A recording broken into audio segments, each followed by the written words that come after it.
Jadi kalau kita lihat kan belakangan ini kredit perbankan secara nasional itu terus stabil meningkat di angka 2 digit.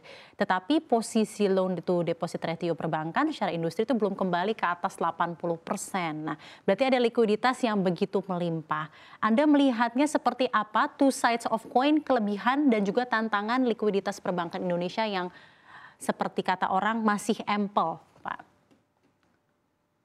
Betul.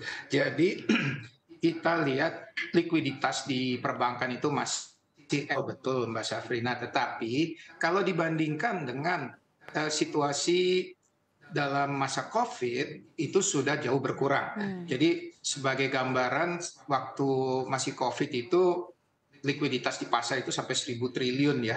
Sekarang itu sudah setengahnya sekitar 500 sampai 600 triliun. Jadi kalau kita lihat memang sudah ada usaha untuk menarik dari likuiditas tersebut. Bank Indonesia melakukannya juga melalui kenaikan dari GWM dan juga melakukan operasi pasar ya, di mana kalau ekses likuiditas itu likuiditas ditarik dan dipastikan memadai untuk untuk operasi perbankan sehari-hari. Jadi memang masih ample dan memang by design ample supaya tidak menjadi masalah seperti kredit gitu ya, nggak terjadi. Ya, Kalau di Indonesia, di luar negeri mungkin aja terjadi gitu.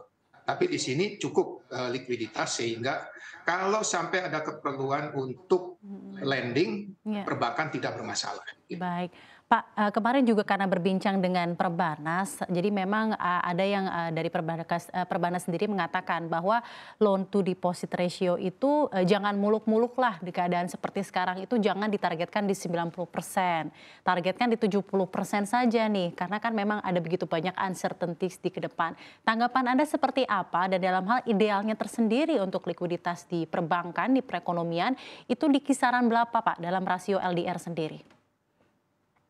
Kalau untuk loan to deposit ratio itu memang kredit tidak bisa dipaksakan. Jadi kita selalu perbankan itu sifatnya prudent dan konservatif, ya kan. Jadi tidak hanya lempar sembarangan.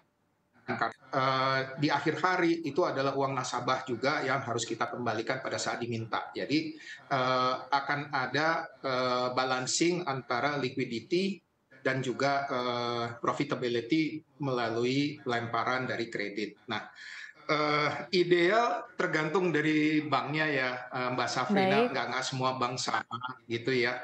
Ada yang sifatnya bank retail, ada yang sifatnya bank wholesale gitu ya.